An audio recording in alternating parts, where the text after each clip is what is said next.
Ini dilolos bisa, tidak mati, nggak ada jinnya, aman di Romo ya. Ini namanya warung model berangkat nyanyi Jakarta di dunia.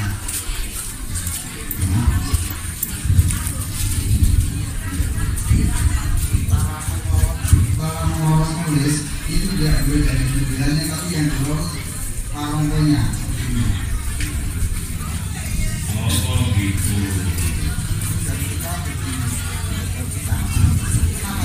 Harus kita begini.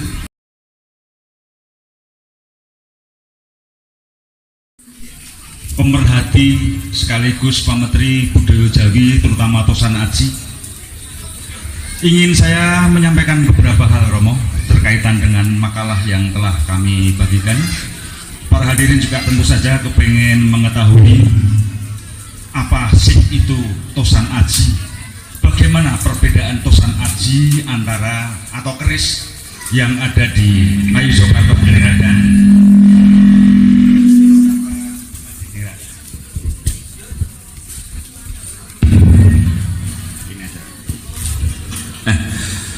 yang perlu saya tanyakan sifatnya yang sangat pribadi sekali. Nih, Romo Eko ya. Romo Eko ini begitu masih timur sepertinya. Seusia saya 27, mungkin Romo 29 nih Romo ya. Kok bisa langkung pono, langkung paham apa yang digeluti sekarang ini tentang perkerisan dan Tosan Aji. Monggo latar belakang sejarahnya seperti apa Romo Eko untuk bisa menyampaikan kepada para hadirin. Pertama-tama saya ucapkan Assalamualaikum warahmatullahi wabarakatuh. Salam sejahtera bagi kita semua dan Om Swastiastu, salam budaya untuk kita semua. Maksudnya Pak Nono, saya sebenarnya ini istilahnya kalau belajar itu untuk bijak.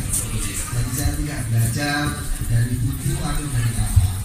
Saya itu kalau untuk belajar keris itu dahulu cuman setiap hari pasti mengikuti ayah saya.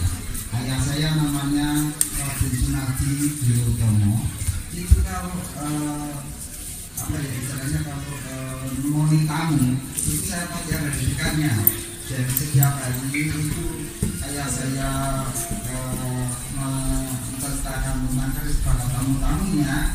Saya di seandainya dan sedikit banyak mendapat pengetahuan tersebut dan dengan secara tidak dipelajari bisa masuk ke pikiran saya sendiri.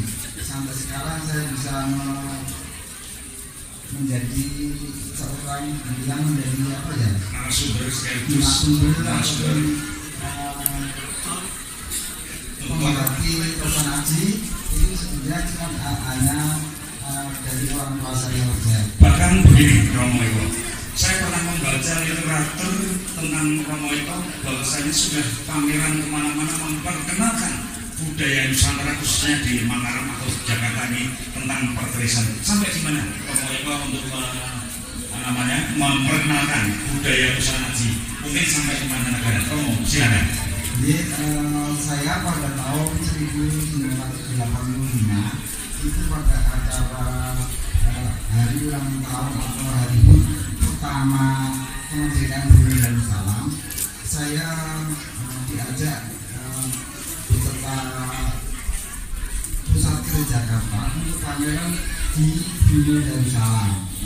Sebetulnya banyak sekali membuat kalau ada dari kebudayaan, ada acara saya disuruh menjadi narasumber dan sebagainya. Kalau ada kalau saya tentang Tosan Aji, biasanya saya dijadikan narasumber dan kalau ada pameran biasanya jadi pemandu untuk pameran tersebut. Nanti kan bisa menjelaskan perkerisan bisa pas center of interest di Romo ya. Gini Romo Eko, paparan yang telah disampaikan Romo Eko sifatnya pengalaman pribadi bagaimana Romo Eko bisa mengenal begitu melekat mengenal begitu dalam masalah perkerisan Ini ada beberapa hal yang perlu kami sampaikan atau kita bahas bersama Romo agar para hadirin bisa mengikuti bersama seperti makalah yang telah kita berikan, kita sampaikan, kita aturkan kepada beliau. Makna daripada jamasan pusaka itu sebetulnya apa? Filosofinya apa? Maksudnya apa kok? Keris sensasi di jamas. Silakan. Untuk jamasan pusaka itu biasanya kalau datanya kapan harus itu dijamas atau diwarnai. Sebetulnya itu sifatnya perawatan. Jadi perawatan itu kalau menurut tradisi kan harus bulan puro. Tapi sebelumnya tidak harus bulan puro. Kapan harus pusaka ini dibersihkan? Itu ya kalau pusaka itu tidak kotor itu tidak harus bulan puro, bisa diwarnai atau dibersihkan. Oh gitu. Jadi yang menjadi kesepakatan bersama adalah menjamas pusaka itu tidak harus di bulan Surat melihat kondisi keris. Dan seperti ini loh, seperti tadi kita sepakati bersama bahwasanya fungsi dari jamasan adalah agar bila keris itu menjadi awet. Awet dan seperti apa loh? Apakah tampilan wujud keris secara keseluruhan, ataukah bilahnya, ataukah pamornya? Monggo. Jadi kalau untuk awet itu yang dimaksud di sini pemeliharaan itu memelihara supaya karena itu bersih, supaya tidak berkarat, sehingga besi itu bisa utuh dan bisa tampilannya itu bisa menghasilkan besi yang hitam yang putih jadi kelihatan pamornya.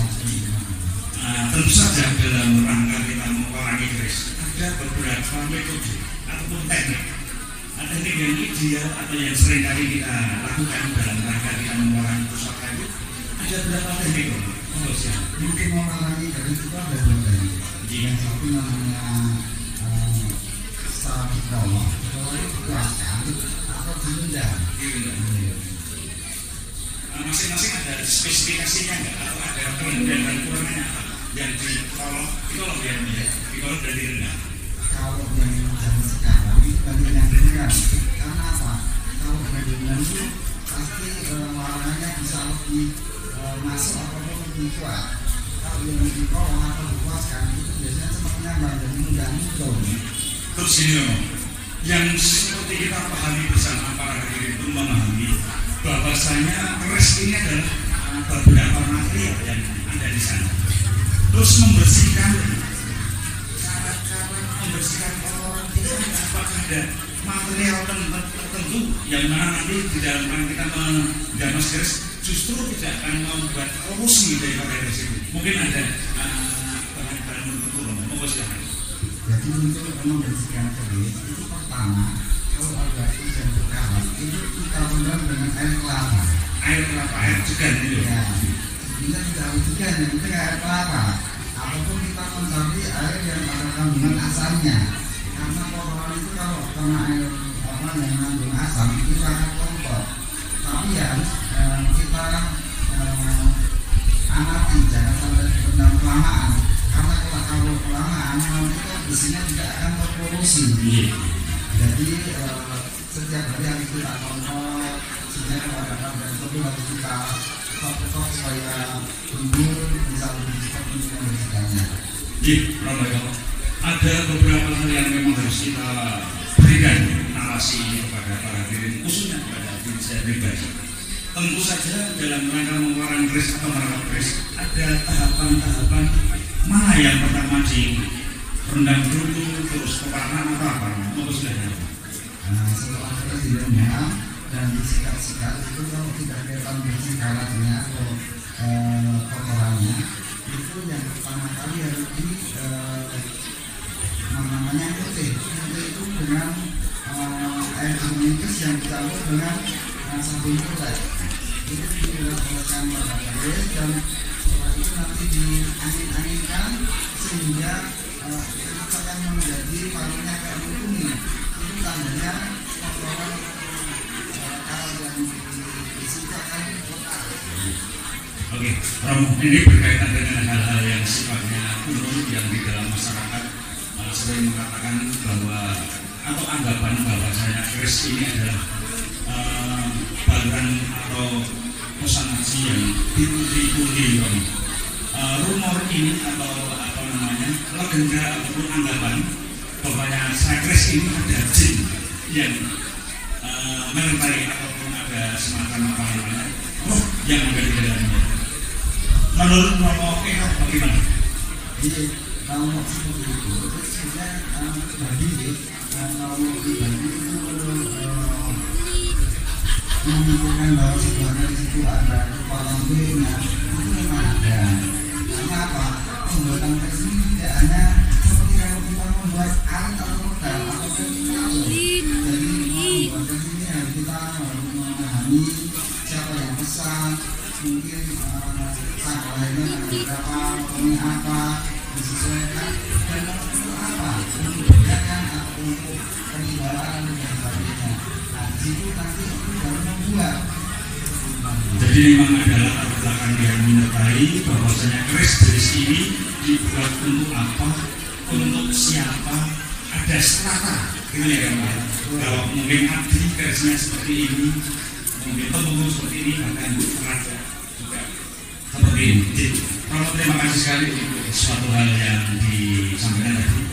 Dan yang terakhir Om, ini ada tampilan buku Curigo Pangkingan ataupun keris. Ini yang jenis apa, kok warnanya atau apa namanya jenis utar-utarnya itu berbeda-beda. Mohon bisa dijelaskan secara singkat Om.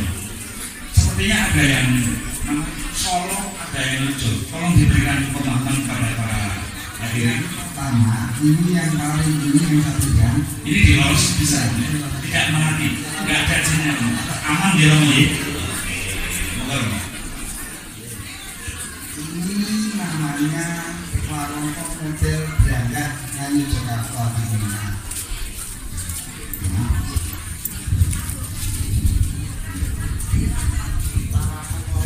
Para pengurus tulis itu tidak boleh dari modelannya, tapi yang keluar warongkonya.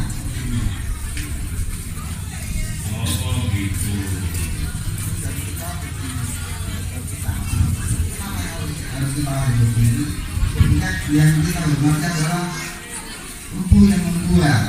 Makanya empu yang membuat itu kan tidak pakai toko apa, kita hormati yang membuat. Kita menghormati mengapresiasi bahwa empu bisa membuat karya seperti ini. Bukan berarti ono jinnya ya Mas. Jadi kalau untuk para operator sekarang itu yang diutamakan punya SPTK-nya, bukan jinnya atau indoninya. Terus yang satu lagi Romo mungkin yang ini tadi jenis beranda yang kayu Jakarta dengan kayu Timor. Kalau yang apa yang Solo yang seperti apa dengan jenis yang sama? Oh gitu. Saya bisa sembarangan mengambil begini betul Romo.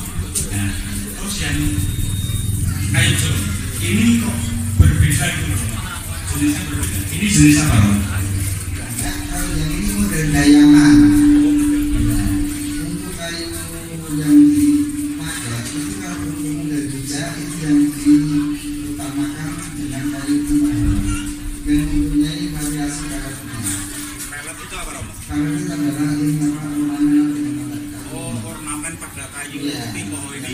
Pelet. Tapi kalau kayu yang lain apa Romo? Bukan pelet. Kalau yang lain biasanya kayu cendana, itu yang menunjukkan mungkin karena berwarnanya. Kalau kayu baru itu mungkin ada seperti ini dan ini. Untuk yang jenis beranda dan kayangan itu apakah cara lolosnya sama Romo? Sama seperti yang dicontohkan Romo tadi. Ya. Terima kasih Romo. Terus yang ini satu lagi, ini tadi ada kayangan dan beranda kayu. Nah ini mungkin yang soal mungkin. Jadi agar generasi muda itu bisa memahami masalah perangkat. Ini bentuk kalau tadi berangga hujan ya. Kalau ini bukan berangga tapi ledrang. Ledrang Surakarta atau ledrang Solo. Jadi jenis yang sama. Kalau di Yogyakarta adalah beranda, kalau di Solo ledrang. bisa menjadi pemahaman kita bersama. Ledrang. Ledrang itu. cara melolosnya juga sama. Sama, umurnya sama. Iya, umurnya sama. Hanya kalau kita nyampe ke pada orang muda, kita TKI yang lama, kita berikannya di bawah. Oh gitu. Kalau muda masyarakat yang kedua, yang di bawah, tapi yang di atas. Terus gini Romo, sama-sama berada. Mungkin secara visual ada spesifikasi yang membedakan bentuk atau apapun Romo, monggo silakan.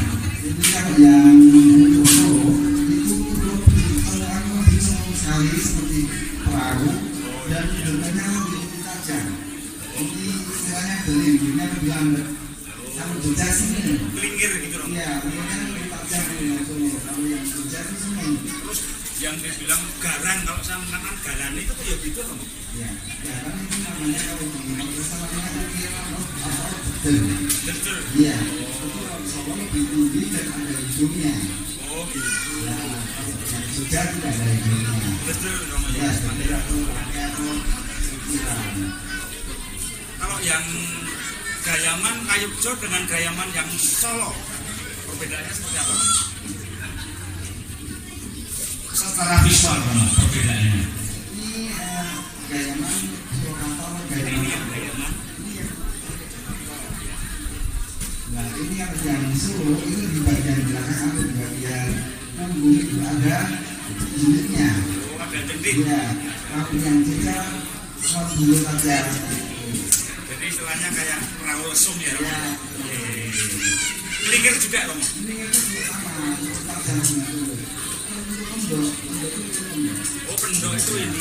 Ini yang pendok itu pakai dalam kuenya. Kalau Oh gitu.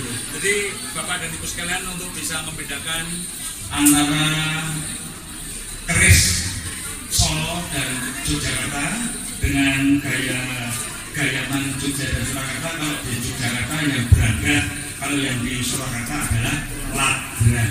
Nih, Bapak dan Ibu sekalian, saya kira ini sudah di ujung acara dialog kita tentang perkerisan dan sebagainya. Sekali lagi terima kasih kepada Romo yang telah memberikan narasi, memberikan pemahaman kepada kita bersama, khususnya pada generasi muda untuk lebih mencintai apa-apa yang menjadi peninggalan para leluhur kita, yaitu Tosan Aji. Ada pesan terakhir, Romo, silakan.